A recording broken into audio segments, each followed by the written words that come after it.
The first of the giant rockets is nearly ready for liftoff. SpaceX, Elon Musk's private space company, hopes to launch its Falcon Heavy rocket from Florida's Kennedy Space Center on Tuesday. Made from 3 boosters of the Falcon 9 launch vehicle strapped together, it would be the biggest rocket to make it to space since the final launch of NASA's monster Saturn V in 1973.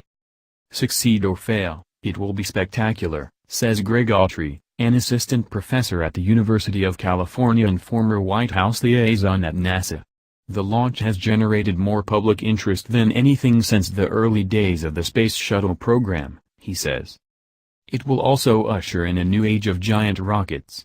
Blue Origin, the space company of Amazon founder Jeff Bezos, is aiming to get its competing New Glenn rocket into space in 2020, around the same time that NASA's even bigger Space Launch System, being developed by Boeing, is scheduled to make it off the launch pad. Whether all these big rockets will be needed is an open question. Mr. Musk's new rocket, like many of the Tesla boss's big dreams, has arrived years late, and things have changed in the years since it was conceived. SpaceX's workhorse, the Falcon 9, has become more powerful, making it capable of lifting larger satellites into higher orbits. Meanwhile, the biggest new market in space involves putting constellations of small satellites into low Earth orbit. That market has required an entirely different type of small, low-cost rocket. The first of those, from the startup Rocket Lab, delivered its payload into orbit last month. Share this graphic. Mr. Musk has also started looking beyond the Falcon Heavy, and its 27 engines, in his ultimate quest of reaching Mars. This week's planned launch is designed to put a payload, in true Musk showman style, his own cherry red Tesla Roadster, into an elliptical orbit around the Sun, allowing it to pass near the red planet. But it will take a much more powerful rocket to eventually land a spacecraft on Mars itself. For that, Mr. Musk is now working on a new rocket, known as the Big Falcon Rocket, or BFR. Despite the questions, supporters point out that the Falcon Heavy has 3 commercial launches booked, and demands for putting heavier payloads into space will only increase. The Trump administration has instructed NASA to focus on a return to the Moon, something within the new rocket's reach, and future demand could be supported by everything from putting commercial space stations into orbit to launching science missions. As the first competitor in this new market for heavy launch, the SpaceX rocket comes with some disadvantages. Limits on the size of rocket that can be transported from its factory in Hawthorne, near Los Angeles, forced the 3-booster design, says Mr. Autry, leading to higher costs, more complexity, and delays.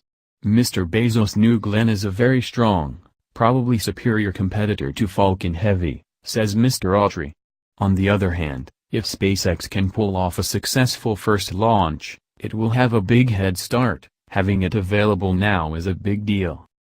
As the 2 tech entrepreneurs race to prove there is a market for a commercial heavy rocket, meanwhile, they face a daunting competitor in SLS. Funded by NASA, it is phenomenally expensive, about 10 times the cost of the Falcon Heavy, according to one estimate. But, like all such giant projects, it has strong political winds at its back. The benefit of NASA contracts spreads across many cities and states, with Alabama, home state to Attorney General Jeff Sessions, high among them. Share this graphic. Yet the emergence of a strong commercial alternative has inevitably raised questions.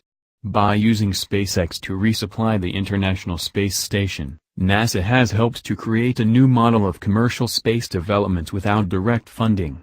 Its backing for this approach could eventually lead it to rethinking the wisdom of the much-delayed SLS. It would take several years before that is broached in public, but in private, it's already being talked about, says Laura Forchik, a space consultant at Astralytical. As Mr. Musk has found with the Falcon Heavy, though, demand may look very different by the time all these rockets are operational. Space optimists predict that a new golden age of public and private space will leave room for both the government and commercial models of space exploration and exploitation. I don't think it's either, or, says Mason Peck, an associate professor at Cornell University and former chief technology officer at NASA. In a few years we'll have an unprecedented set of choices for heavy lifting that will change the world, for science, exploration, and commercial use of space.